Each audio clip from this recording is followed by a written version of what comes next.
Immigration, naufrage au large de la Tunisie, 40 migrants meurent en mer. 40 migrants originaires d'Afrique subsaharienne, parmi lesquels des nourrissons, ont perdu la vie mercredi 22 octobre 2025 au large de Salakta, près de Madia, dans le sud-est de la Tunisie. Leur embarcation de fortune, construite en fer et transportant environ 70 personnes, a fait naufrage alors qu'elle tentait de rejoindre les côtes européennes. 30 survivants ont été secourus par les autorités tunisiennes, selon Walid Chtabri, porte-parole du tribunal de première instance de Madia. Une enquête a été ouverte pour déterminer les causes du naufrage, dont les circonstances précises restent inconnues. La Méditerranée centrale reste l'une des routes migratoires les plus périlleuses au monde. Depuis 2014, plus de 32 800 personnes y ont trouvé la mort ou sont portées disparues, selon les chiffres de l'Organisation internationale pour les migrations OIM. Située à moins de 150 km de l'île italienne de Lampedusa, la Tunisie, à l'instar de la Libye, est devenue un point de départ majeur pour les traversées clandestines vers l'Europe.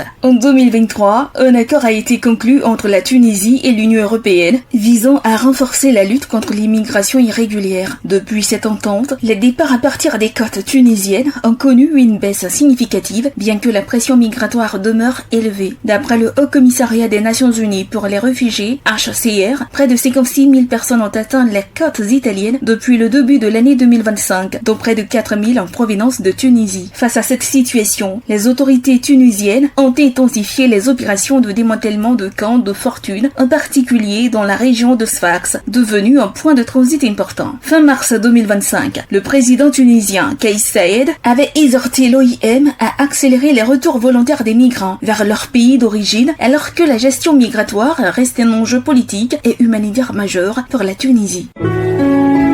APRA, Agence Presse Radio et Audio.